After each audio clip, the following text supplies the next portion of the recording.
আমরা যারা প্রার্থীরা আছি, প্রার্থীরা আমাদের আইডিয়াগুলো শিক্ষার্থীদের কাছে পেশ না করে বরং কাদা ছোড়াছুড়ি করতে, বিভিন্ন ধরনের আচরণবিধি লঙ্ঘন করতে আমরা সবাইকে দায়িত্বশীল আচরণ করার জন্য অনুরোধ করছি। আমরা সবাইকে অনুরোধ করবো, আপনারা কেমন ঢাকা বিশ্ববিদ্যালয় চান সেই প্রত্যাশাগুলো শিক্ষার্থীদের সামনে পেশ করেন। কিন্তু একজন প্রার্থীর বিরুদ্ধে সাইবার বুলিং করা, মিথ্যা প্রপাগান্ডা ছড়ানো, এর মাধ্যমে নেগেটিভিটি হচ্ছে। এর মাধ্যমে পতিত ফ্যাসিস্ট হাসিনা এবং তার দূষররা ছাত্রলীগের যে প্রপাগান্ডা, সেই প্রপাগান্ডা তারা টুলস হিসেবে ব্যবহার করছে। তো সে জায়গা থেকে আমাদের সবাইকে আমি দায়িত্বশীল আচরণ করার জন্য অনুরোধ করব। এবং আজকে আমরা যেই ফ্যাকাল্টির সামনে দাঁড়িয়ে আছি সেটা হচ্ছে বিজনেস ফ্যাকাল্টি। বিজনেস ফ্যাকাল্টির শিক্ষার্থীরা অসংখ্য সমস্যার মধ্যে দিয়ে যাচ্ছে। আজকে যে এখানে লাইব্রেরি আছে, ই লাইব্রেরি, সেই ই লাইব্রেরি 2023 সাল থেকে বন্ধ আছে।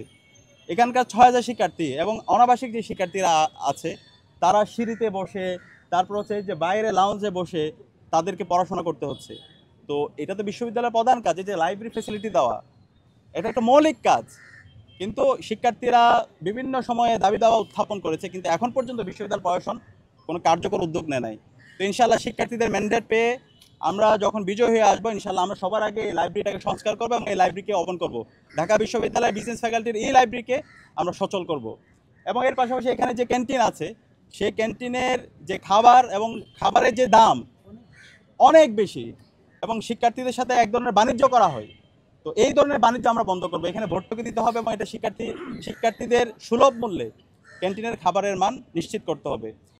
বিসমিল্লাহির রহমানির রহিম। ঐক্যবদ্ধ শিক্ষার্থী জোটের পক্ষ থেকে আজকে আমরা ঢাকা বিশ্ববিদ্যালয়ের বিজনেস ফ্যাকাল্টির সামনে দাঁড়িয়ে আমাদের মতবিনিময় সভা করছি।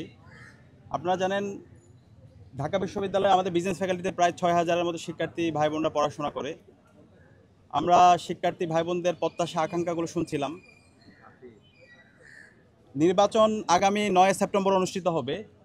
শিক্ষার্থীরা খুবই আশঙ্কা প্রকাশ করছে, কারণ অধিকাংশ ডিপার্টমেন্টের এই সময়ের মধ্যে অনেকগুলো পরীক্ষা আছে, কারো ক্লাস টেস্ট, কারো মিড টার্ম, কারো বিভিন্ন ধরনের অ্যাসাইনমেন্ট, প্রেজেন্টেশন।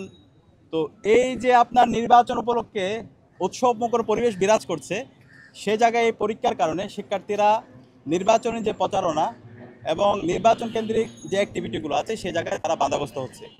সে জায়গা থেকে আমরা বিশ্ববিদ্যালয়ের প্রশাসনকে জানিয়েছি, যেহেতু ডাকসু নির্বাচন সারা দেশের মানুষ আমাদের দিকে তাকিয়ে আছে এবং আমরা এর মাধ্যমে একটা গণতন্ত্রের নজির স্থাপন করতে চাই, সেই জায়গা থেকে যে পরীক্ষাগুলো আছে সেই পরীক্ষাগুলো 9 সেপ্টেম্বরের পরে যদি নিয়ে যাওয়া যায় তাহলে এটা সবার জন্য ভালো হবে। তো এই ইতিমধ্যে আমরা বিশ্ববিদ্যালয় প্রশাসনকে জানিয়েছি এবং এটা হচ্ছে শিক্ষার্থীদের অন্যতম একটা প্রত্যাশা, তাদের আকাঙ্ক্ষা।